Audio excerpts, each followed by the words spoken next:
este caso hablamos con Aida dos Santos, que está en Carabanchel. Ella es politóloga y nos va a dedicar unos minutillos también para esta sección. ¿Qué tal, Aida? ¿Cómo estás? Muy bien, ¿y tú, Pablo?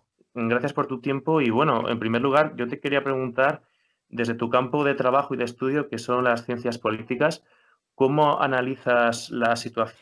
Pues a través del desarrollo tanto de la ciencia política como ya específicamente en el desarrollo y en la evaluación de políticas públicas, esta situación dentro del marco de excepcionalidad que lo envuelve todo, estamos ante la repercusión y ante la consecuencia de haber vivido años de austeridad impuesta en los que las políticas públicas de sanidad y de educación y de dependencia fueron terriblemente recortadas y ahora vemos cómo padece más gente de la que con una sanidad más fuerte padecería, que nuestros mayores están peor atendidos que como debieran estarlo si la ley de la dependencia hubiese tenido los recursos suficientes y que la educación en todos los niveles sufrió recortes, por lo que el salto a la digitalización ha sido peor que en cualquier otro caso.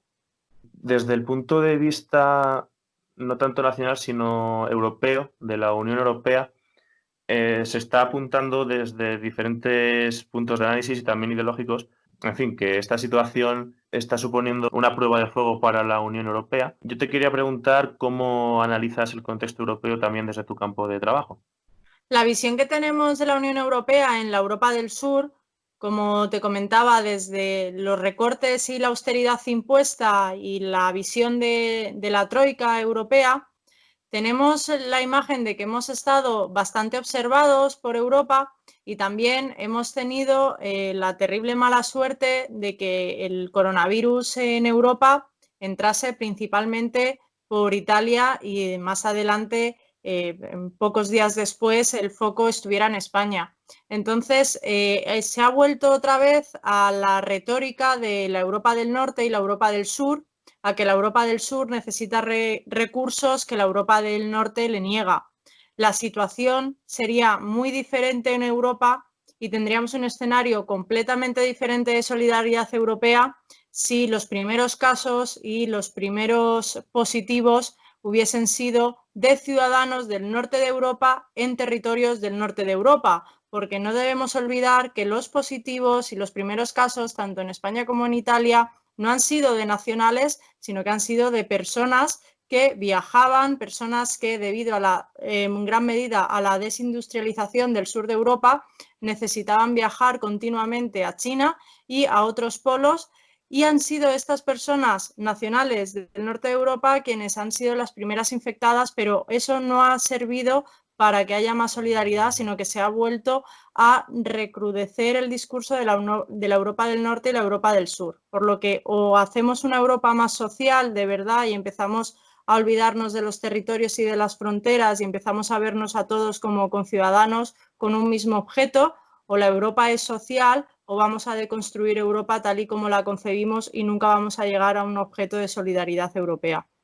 Cuando dentro de unos años a nuestra generación nos toque explicar esta crisis, la historia del COVID-19 en España, en Europa, en el mundo, y a ti te toque dar esa clase, ese seminario, esa conferencia, ¿cómo se lo explicarás a la generación que ahora mismo son niños, pero que dentro de unos años van a ser universitarios? Yo tengo claro que los movimientos sociales y la crisis que estamos viviendo, yo la explicaré siempre desde la necesidad de mejorar las condiciones materiales de vida y desde la ideología y el materialismo histórico que me atraviesa. Pero temo que según cómo se gestione esta crisis, el relato y los libros de historia tendrán una ideología u otra y los ganadores y los perdedores de esta batalla que están viviendo los sanitarios día a día y que cada uno estamos teniendo en nuestra casa, y que esta batalla y sus derrotas y sus victorias las van a contar de manera muy diferente.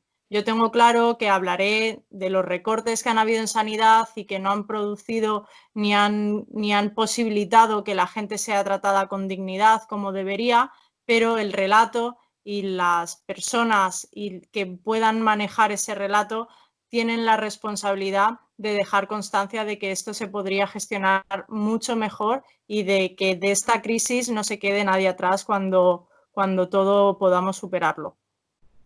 A la hora de buscar antecedentes que nos permitan no tanto analizar el contexto actual, sino incluso a la hora de haber elaborado protocolos o estrategias para haber gestionado esta crisis, ¿tú a qué referentes acudirías? No acudiría a ningún referente histórico previo, puesto que la situación que estamos viviendo de globalización y en muchísimos países abrazados a la posmodernidad, en estas esferas en las que los intercambios de materia y de trabajo y de capitales es tan dinámico, tan rápido y tan constante, es muy difícil que ningún Estado pueda ponerle freno ni ponerle una barrera al virus, y mucho menos creer que hay una situación histórica anterior de la que podamos sacar las claves. Podemos tener una idea de cómo ha ocurrido, podemos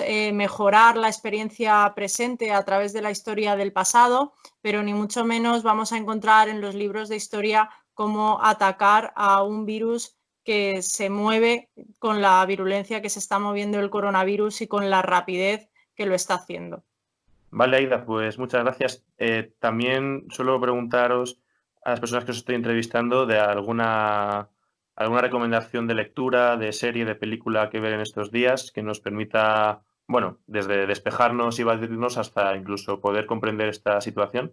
¿Tú recomendarías algún libro, alguna serie, alguna película? Pues yo tanto series como películas apenas estoy viendo. Y libros consumo datos, entonces para reforzar un poco el discurso de las personas desfavorecidas y de las personas de barrio y de clase que tenemos que labrarnos cada día las expectativas futuras, recomiendo a José Luis Torres Mora y a Julio Enviz especialmente en Hijos del Hormigón, para recordarnos que no se está viviendo el confinamiento igual en un adosado de Pozuelo que en un piso del extrarradio. Vale, pues gracias por la recomendación, por tu tiempo y mucho ánimo con todo. Muchísimas gracias, Pablo. Un abrazo. Tenemos otra entrevista doble. Vamos a hablar con Jaime Cuadros del área de ADE, Economía. ¿Cómo estás, Jaime? Pues bueno, aquí estamos confinados, como todos, y nada, pues espero que se acabe esto pronto y que pueda funcionar la economía, pueda seguir rodando. Y también tenemos a Fermín Lecanda. Su campo de estudio son los estudios internacionales, valga la redundancia.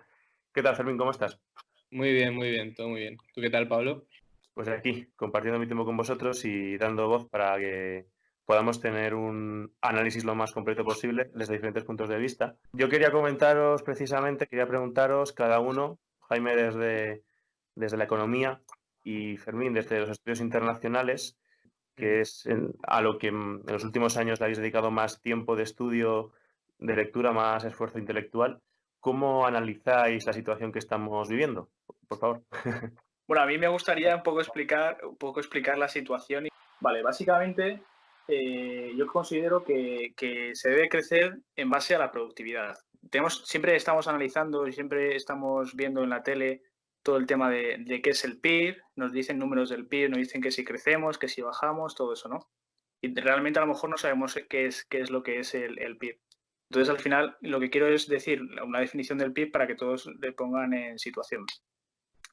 Y es que el PIB es el valor monetario de la producción de todo lo que genera un país dentro del país. Ahora, en estos meses que estamos paralizados, el PIB nos dicen que se va a reducir, obviamente, porque la producción del país está paralizada durante estos meses. ¿Qué es lo que hay que hacer y qué es lo que muchos empresarios dicen que deben hacer? Que es reanudar la actividad productiva para que este PIB no tenga un impacto muy bajo. Y básicamente pondría en situación, si quieres, con medidas económicas que yo haría. Para empezar, y es una cosa que ya se ha empezado a hacer, sobre todo en la Comunidad de Madrid, es la suspensión de las cuotas de los autónomos. Y es una de las cosas que ha hecho la Asociación de Trabajadores Autónomos. Es una propuesta que ha solicitado mucho a lo que es el Gobierno de España. En primer lugar, se solicita la suspensión de la cuota de autónomos. En la Comunidad de Madrid ya se ha hecho en los meses de marzo y abril, y lo que se solicita es que se amplíe también para el mes de mayo. Desde mi propuesta, sería adecuada esa ampliación de la eliminación de la cuota de autónomos fuera durante el periodo al menos que dure la crisis sanitaria que estamos pasando. Porque actualmente nuestros autónomos, al igual que en nuestras tiendas físicas que hay, pequeñas y medianas empresas, si no pueden abrir su tienda, ¿no?, por así decirlo, no pueden generar beneficios, no pueden generar ingresos y cómo van a poder pagar esas cuotas, ¿no? Luego lo que también pondría es que los autónomos tengan derecho a paro. Hasta que no ha llegado esta crisis, los autónomos no tenían derecho de paro. Luego, ahí estamos viendo mucho también la política de ingresos mínimos. Escuchábamos a Tony Roldán decir una política de ingresos mínimos de unos 1.000 euros. Todas estas propuestas pueden ser viables, siempre va a ir con un endeudamiento de lo que es la deuda pública del Estado. También lo que haría es, para que se mantuviera el empleo y que se generase empleo, eso es fundamental desde mi punto de vista, y creo que muchos gobiernos se están olvidando de estos pasos, y es que sin nuestras empresas y sin nuestros empresarios no hay empleo, y si no hay empleo se genera pobreza dentro de lo que son las personas, ¿no? Entonces, por tanto, yo lo que propondría son bonificaciones a las empresas para aquellas empresas que mantuvieran el empleo y hicieran un esfuerzo en esta crisis para mantener el empleo. Y otra de las cosas que haría sería unas bonificaciones para aquellas empresas que generan empleo. Más allá, aparte de todas estas bonificaciones a las empresas, lo que haría es una reducción del IRPF, que es el impuesto de de renta de las personas físicas, y el impuesto de sociedades. Y por último, lo que tenemos que hacer es incentivar a las empresas privadas a que aumenten la tasa de inversión en I+D. Básicamente eso yo lo que haría desde mi punto de vista económico. Fermín, desde tu punto de vista de los estudios internacionales, ¿cómo analizas esta situación? Intentaré analizar un poco más la situación actual desde un punto de vista más político en un lado y luego en el plano económico también, internacional. Y entonces, en el plano político me gustaría destacar que ahora mismo vivimos un mundo en el que hay una ausencia de liderazgos en la esfera internacional que no ha tenido precedentes. Y entonces, ¿qué estamos viendo? En vez de países que tendrían que estar cooperando y tendiendo a cooperar, lo que hacen es, vemos países que están compitiendo entre ellos, ¿no? Un poco vuelta como a la teoría de las relaciones internacionales del realismo, ¿no? Y entonces este problema, que al final viene de un problema de salud global, yo creo que requiere de cooperación al más alto nivel, ¿no? Vimos una carta que lanzó el expresidente Felipe González con otros ex líderes internacionales apelando al G20 como posible institución para canalizar esta cooperación internacional. Y luego ya lo que nos toca más de cerca, que es la Unión Europea, hemos visto que se ha activado una triple red de seguridad, desde el SURE, que plantea la protección del empleo dentro de los países miembros de la Unión Europea, el MEDE para la financiación de los estados, y luego un programa de compras de 750.000 millones de euros por parte del BCE. Entonces, yo creo que tenemos una triple red de seguridad para garantizar liquidez a corto o medio plazo, pero en el momento en el que está grabándose esto, tenemos una Comisión Europea que va a ser muy, muy dura para cómo hacemos para mutualizar o compartir la deuda a futuro que supondrá todos estos gastos de política para paliar la situación económica y social. Me gustaría también comentar un poco el caso de Italia, porque es algo que ahora mismo con lo que estoy muy preocupado y muy centrado, que es que básicamente, no sé si visteis, sacaron un sondeo, una empresa que se llama SWE, que preguntaban a los italianos cuáles son vuestros países amigos y cuáles son vuestros países enemigos, ¿no? Entonces, dentro de los países de mayores amigos estaba China con un 52%, una subida del 42% respecto a 2019, y el siguiente país era Rusia, con un 32%. Y mayores enemigos, para que veáis lo preocupante que puede llegar a ser, es Alemania con un 45% y Francia con un 38%. Entonces estamos hablando que para los italianos, según este sondeo, los países del núcleo de la Unión Europea, que son Francia y Alemania, son los mayores enemigos del pueblo italiano. Y los mayores amigos son países que no son miembros de la Unión Europea y que son dictaduras, ¿no? Como son China y Rusia. Entonces, estamos viendo una desafección tremenda por parte de Italia hacia las instituciones europeas y supranacionales, y es similar a la que tuvo Grecia en 2008. Lo que pasa es que en este momento los italianos pueden ver una salida que puede ser China o puede ser Rusia. Entonces, es algo yo creo que a lo que tendríamos que tener en cuenta, dar seguimiento, y vimos, por ejemplo, una reacción por parte de la presidenta de la Comisión Europea, Ursula von der Leyen, diciendo que pedían perdón públicamente hacia Italia por falta de actuación en términos de su país. Entonces, yo creo que es algo realmente preocupante, porque al final Italia es una de las grandes economías dentro de la zona euro. Y luego me gustaría también apuntar, ya pasando al plano económico, que yo creo que la principal idea y la principal intención que tenemos es que la recesión que estamos viviendo no se convierta en depresión, ¿no? Es como evitar, estamos en la primera parte, en la primera fase, pero evitar la segunda. Entonces, yo creo que sabemos que la economía puede estar parada 2-3 meses, es decir, obviamente sufrirá desgaste, pero podría estar parada 2-3 meses, pero no sabemos con certeza si podría estar las 6-7 meses. Es ahora mismo el gran dilema, ¿no? Porque al final las empresas pueden afrontar riesgos de insolvencia, que se convierta en una crisis estructural y que derive en consecuencias muy negativas en la economía, ¿no? Entonces, aquí podemos ver un posible viraje también en la política industrial, porque al final lo que hemos visto ha sido como hemos deslocalizado toda nuestra industria por términos competitivos hacia países como China en materiales sanitarios, y ahora vemos cómo cuando necesitamos estos materiales sanitarios de una forma rápida, nos está costando mucho traerlo de vuelta, ¿no? Entonces, igual entre la Unión Europea o países miembros de la Unión Europea podrán replantear la idea esta de reindustrialización, aunque sea de sectores esenciales, ¿no? Y luego, para un poco contrastar con Jaime, pero añadir un poco a lo de Jaime, se habla mucho del término del ingreso mínimo vital que se va a poner en marcha, se supone que para mayo. Yo, mi principal crítica hacia el ingreso mínimo vital no va dirigida en el hecho del ingreso mínimo vital, sino que es muy costosa su implementación. Es decir, es una política que de por sí tarda mucho tiempo en diseñarse y en implementarse. Pero claro, yo creo que ahora mismo necesitamos medidas económicas mucho más rápidas y de transferencias de rentas directas muy rápidas, porque ahora mismo la ciudadanía y los sectores más desprotegidos y más vulnerables y más precarios necesitan la ayuda del Estado de una forma muy efectiva. Es decir, estamos viendo en Canadá, por ejemplo, que se ha puesto en marcha la política de rentas de transferencias directas, que tú en escasas horas puedes tener tu dinero en la cuenta por parte, y la burocracia es mínima. Entonces yo creo que tendríamos que estar mirando un poco hacia gastamos primero y luego ya vemos, que a pararnos a ver cómo diseñamos políticas económicas muy complejas, con mucha burocracia de por medio, que simplemente lo que haría sería ahogar más y más y más a la gente que realmente necesita estas transferencias de una forma rápida. La idea esta de que ha hablado Jaime de Tony Roland, que viene de una idea previa de Mankiw, que es la de una renta mínima de 1.000 euros, pues son opciones, es decir, son opciones que se ponen encima de la mesa que yo creo que habría que valorar y apuntar en esa dirección.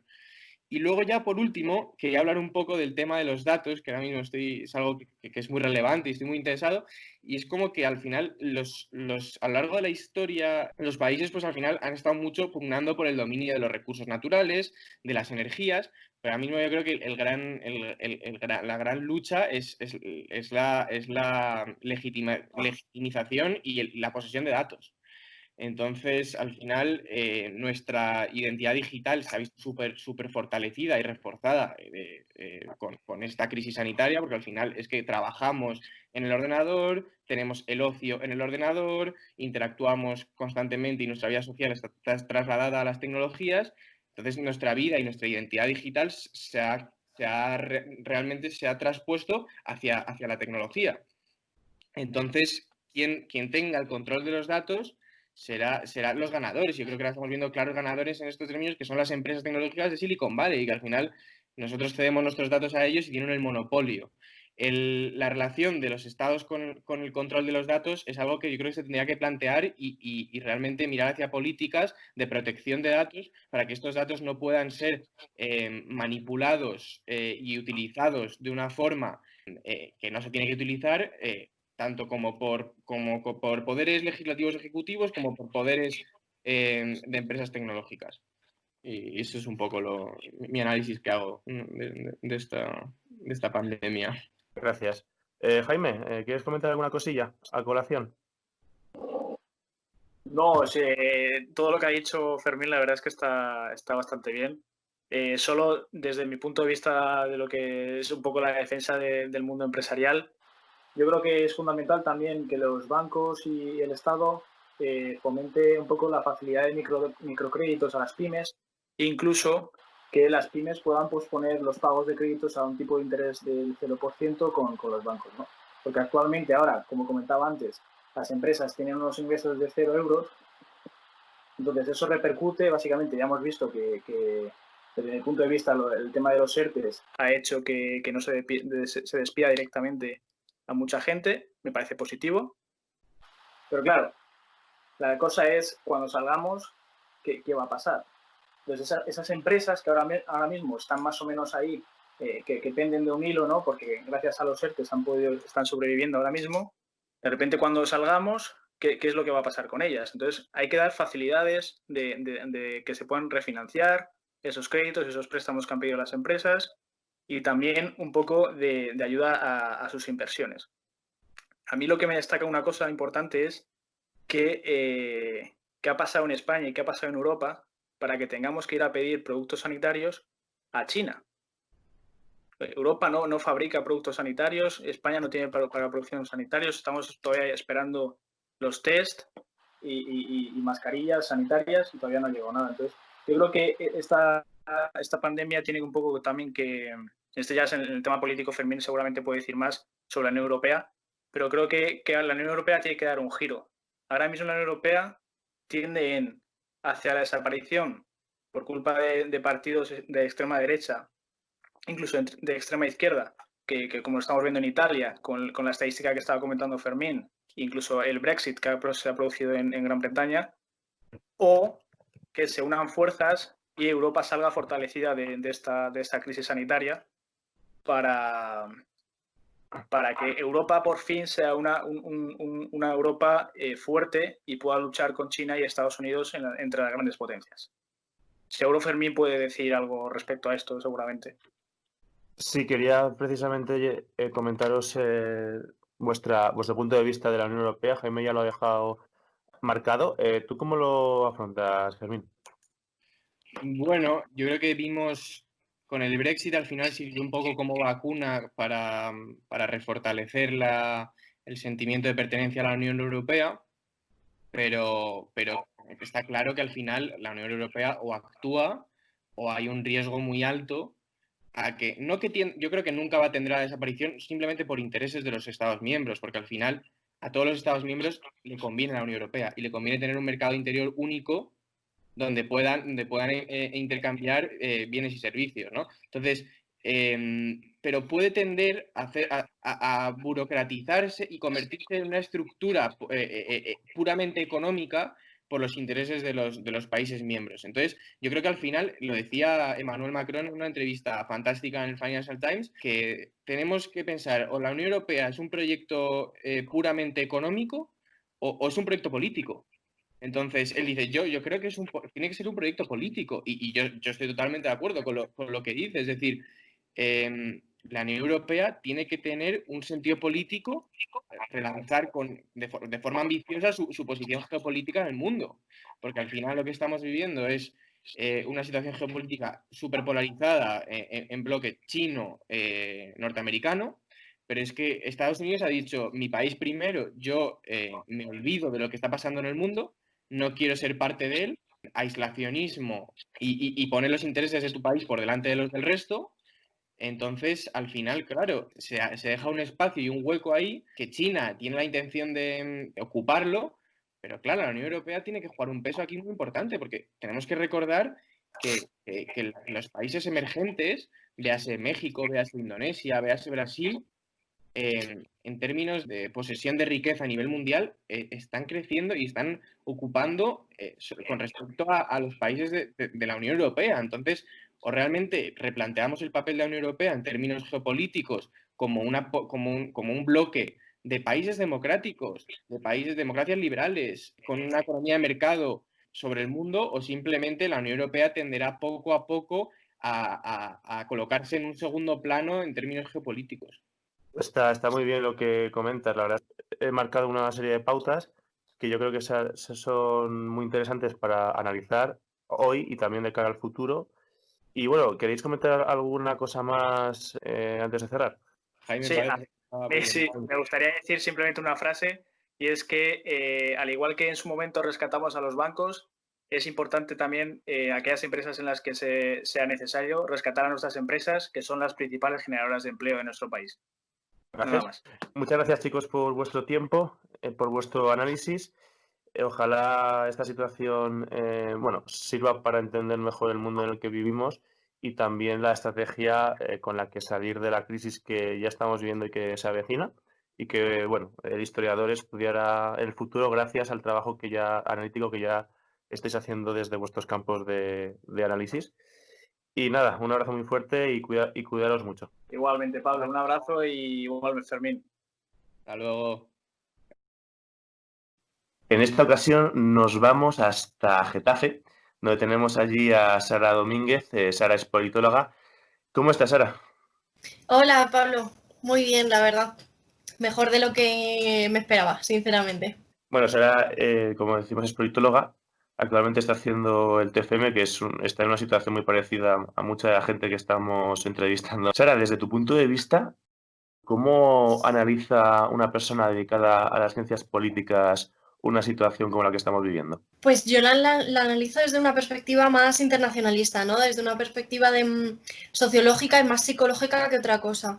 Este shock, la sociedad sinceramente no estaba preparada para ello, pero afortunadamente hoy en día tenemos bastantes medios como para soportarlo mejor que si hubiera pasado hace, por ejemplo, 20 años. Hoy en día yo estoy haciendo el TFM y ya te digo que he podido comprar todos los libros que he necesitado online. He tenido acceso a un montón de papers online, que me falta muchísimo material porque las bibliotecas están cerradas, por supuesto, pero a través de internet y de plataformas de compra he podido, acceder a absolutamente todo. De hecho, con mis padres, por ejemplo, mis padres estamos teniendo mucho tiempo y hemos comprado incluso juegos de mesa, o sea que dentro de lo que cabe tenemos mayor acceso y dentro de lo que cabe, pues bueno, no está tan mal. O sea, que el consumo es lo que, al fin y al cabo, condiciona la normalidad o no en la sociedad, podríamos decirlo así. En la sociedad consumista en la que estamos, por supuesto, sin ningún tipo de duda. Bueno, cuando hablas desde este punto de vista científico-social con otros colegas tuyos de gremio, ¿qué cosas comentáis? ¿Qué cosas tenéis en común? ¿Qué análisis, qué enfoques hay encima de la mesa? Pues sobre todo comentamos que en otros países la unidad política está siendo mucho mayor que en este país. Por ejemplo, Portugal. En Portugal la oposición abrió las manos al gobierno y dijo claramente que contaran con ellos para todo, porque esta crisis es algo que evidentemente no estábamos preparados para ello, pero ningún país del mundo, y evidentemente se nos ha venido encima. Pero qué mejor que unir lazos y unir las manos de todos los contrincantes para algo para lo que no estábamos preparados. Entiendo que a partir de ahora, en prácticamente todas las carreras universitarias, se estudiará esta crisis como un gran antecedente. Y yo te quería preguntar, ¿qué antecedentes podemos tener en cuenta a la hora de adentrarnos y de analizar esta situación del COVID-19? En nuestro país, yo creo que del último siglo ninguna.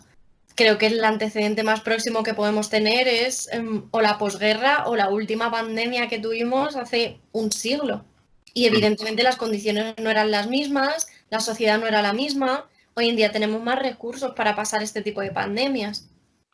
Y te preguntar también sobre la gestión internacional que se está haciendo para acabar con la crisis. ¿Cómo lo analizarías? Lo analizaría como una vuelta al interiorismo, a los países actuando individualmente. Creo que es sinceramente un error, porque la Unión Europea, si hubiera hecho, por ejemplo, las compras masivas unificadas, aparte de ser más baratas, hubieran sido más rápidas, no hubiera habido tanta competición en un mercado que está ahora mismo colapsado. Y creo que esa unión hubiera sido muchísimo más favorecedora que actuar como países individuales, que es lo que estamos haciendo al fin y al cabo, ¿no? Pero con eso y con todo, por ejemplo, la OMS no creo que esté actuando del todo como debería. Como cualquier organismo internacional, se mueve y se fundamenta en intereses políticos. Y hemos visto que en el momento en el que se ha declarado en contra de Estados Unidos le ha quitado los fondos. ¿Qué pasa? Que tenían muchísimo miedo a tomar según qué medidas o a recomendar según qué medidas porque sabían que se iban a quedar sin fondos y sabían que según qué países les iban a retirar los fondos. ¿Y sin fondos qué significa? Significa que el organismo internacional no puede funcionar. Entonces, sus intereses políticos en ocasiones han estado por encima de los intereses sanitarios del mundo, sin ningún tipo de duda. Los llamados autoplanes Marshall de los países para salvarse a sí mismos, ¿crees que nos llevarán en los próximos años a una situación de, vamos a decir, de autarquía? O sea, de esto hemos salido solos, o sea, solos cada país, y vamos a recuperarnos solos. Y por consiguiente la Unión Europea se va a ver resentida. Creo que la Unión Europea ya ha metido la pata, pero creo que era el momento de poder unir lazos y relanzar el proyecto europeo y hemos hecho todo lo contrario. De hecho, vamos, España ha sido uno de los grandes países que ha apostado por una mayor Unión Europea y por una mayor integración y por una colaboración entre todos, al fin y al cabo, ¿no? Y la Unión Europea no ha respondido, igual que no respondió en 2008, igual que lleva sin responder toda la vida. Y es un error, sin ningún tipo de duda es un error. Y el funcionamiento tiene que cambiar porque esa consideración de que los países pobres lo son porque quieren, porque no sabemos gestionar nuestros recursos o porque gastamos por encima de nuestras posibilidades, que es al final lo que dijeron, ¿no?, en la crisis de 2008. Evidentemente no es culpa de los países del sur en este caso, ¿no? Pero esta consideración sobre todo de este neoliberalismo que se mueve sobre todo en la Unión Europea, ¿no?, esa consideración de que el pobre lo es porque quiere, creo que es un paradigma falso y que por supuesto que va a seguir siendo la realidad de la Unión Europea, porque tenemos que ver también quiénes son las élites de la Unión Europea, ¿no? No son precisamente gente que haya venido de la clase baja, no son precisamente gente que haya sufrido ningún tipo de escasez ni de problemática en su vida. Son élites de sus propios países que ahora mismo son élites de la Unión Europea. Y ese es el problema. Vale, Sara, pues muchas gracias por tu tiempo y mucho ánimo con todo. Pues igualmente, Pablo, que se nos haga leve. Hablamos ahora con Amin Lejarza, él es analista internacional. ¿Qué tal, Amin? ¿Cómo estás? Hola, muy buenas tardes, Pablo. Pues muy bien, dentro de lo que cabe ante esta situación de confinamiento. Desde tu punto de vista, como analista internacional, a la hora de analizar la situación que estamos viviendo, ¿cómo afrontas el análisis? ¿Qué pautas sigues para trabajar la respuesta? Bueno, ante esta situación de COVID-19 yo me estoy centrando mucho en cómo lo va a vivir España y, bueno, un poquito más Europa de cara a los países que tenemos al sur, ¿no?, que siempre son los grandes olvidados. Las pautas para regir mi análisis en cuanto a esta dinámica son un tanto básicas, la puede hacer cualquier persona a fin de cuentas. Estoy viendo un poco cómo estos países tienen qué escasez de material sanitario, un poco antecedentes políticos que hayan tenido, qué situaciones se les han presentado para poder ellos responder y cómo desde España y desde Europa podemos ayudar a dichos países. Se puede resumir básicamente en 5 puntos. Te quiero preguntar por tu visión concreta de la Unión Europea y después también por otros actores internacionales que no sean la Unión Europea y que también sean claves en esta crisis. Mi respuesta de la Unión Europea, y concretamente ya te digo, ¿no?, en lo que me estoy focalizando últimamente, a nivel nuestro, a nivel interior, creo que ha sido un poco deficiente de inicio, les ha costado tomar una ruta concreta y les ha costado sobre todo no dar una visión de conjunto, es decir, estas críticas que sufrimos los países del sur, por ejemplo, de cara al ministro de Economía de Holanda o en otras ocasiones, pues al final dan lugar a una polarización entre centro europeo, sur europeo, norte-sur, que, joder, en un confinamiento como este, lo único que hace es alentar a que la gente no se sienta cómoda con nuestra institución. De ahí, como bien te decía el otro compañero de estudios internacionales, de ahí a que se pueda fracturar, yo creo que hay un gran paso. Creo que la Unión Europea es mucho más fuerte para que una pandemia como esta, y que aunque nos pueda dejar tocados, también será un momento fundamental para ver cómo aprendemos a responder y a volver a valores muy importantes que supusieron el nacimiento, como es el valor de la solidaridad. También preguntarte por el tema del reparto de la vacuna, ¿no? He hablado con 2 personas del sector de la farmacología y vienen a decir que la cosa no es tanto tener la vacuna contra el virus, sino el tema de la distribución, ¿no? De la gestión de esta a nivel internacional. Decía la presidenta de la Comunidad de Madrid que el tema de comprar respiradores, esto está siendo un mercado persa. Pasa, ¿no? Como igual pasaba en las guerras, de que compras material y por los países que va pasando ese material, pues los países se van quedando, ¿no? ¿Cómo lo analizas? El tema de la gestión del material sanitario a nivel internacional. Bueno, el tema de aquí se va a partir de campañas que hemos intentado llevar, y que yo creo que desde nuestro punto de vista europeo, el tema de cooperación al desarrollo, ¿no? y demás, este tipo de proyectos son los que van a fundamentar bases y los pilares de cómo se va a gestionar. Esto yo creo que van a ser los principales países, las grandes potencias, las que van a recibir primero las vacunas. Va a ser un sistema algo muy simple, ¿no? El más fuerte del patio va a ser el que pueda llevar, y el que tenga la batuta de decidir quién recibe y quién no recibe. Entonces esto se forma a partir de un sistema de alianzas.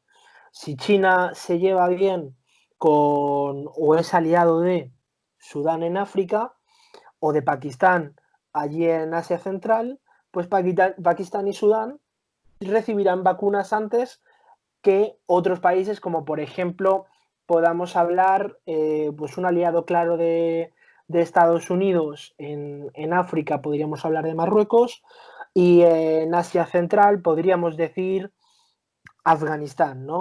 O sea, podríamos decir que los países no aliados, aquí volvemos un poco al tema de la Guerra Fría, ¿no? Por hacer símiles, podríamos decir que esto va a ser un sistema de alianzas en el que tenga la vacuna antes va a ser el que decida, porque ese será el fuerte del patio. Da igual que sea Alemania, que sea Italia, que sea España, que sea Estados Unidos, que sea China, que sea Rusia. Probablemente la tengamos en Europa. Y ahí, si nosotros la consiguiésemos, es donde tendríamos que practicar un sistema tanto completamente equitativo, a nivel de ver qué países sufren más de no poder conseguirla, y no un sistema tanto de intereses. Pero eso último va a ser muy difícil. Lo que priman son los intereses y no prima la cooperación, y por eso se está fracturando en demasía la Unión Europea, como comentábamos antes. Por esto que estás comentando recuerda un poco a la idea de la Guerra Fría, de ver quién tiene primero la bomba atómica, ¿no? Si es Francia, si es Alemania, si es la Unión Soviética, si es Estados Unidos, si es Irán, si es China también. Es una comparación, ¿no? Son cosas en común que se tienen, pero es curioso, ¿no? Cómo la historia también se puede aprender de eso.